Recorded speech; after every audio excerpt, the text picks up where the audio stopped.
You ask Tiger to calculate. This deals with finding the midpoint between 2 points. The midpoint between the 2 points is -39, -9.5. Let's solve it step by step. Plot the 2 points and calculate the midpoint using the formula. The coordinates of point 1 are, x1 equals -97, y1 equals 22. The coordinates of point 2 are, x2 equals 19, y2 equals -41.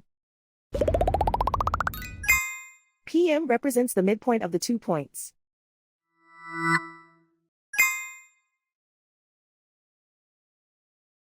Use the x values in the midpoint formula to find the midpoints x.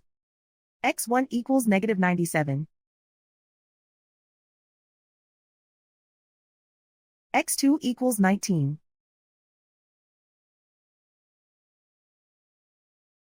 Simplify the arithmetic.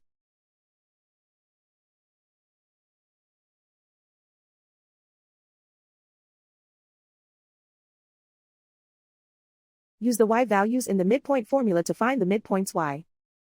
y1 equals 22.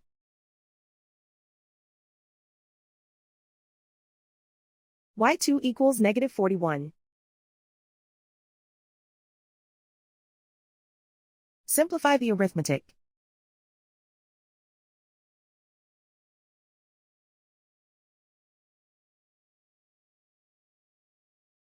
And so, the midpoint is -39, -9.5.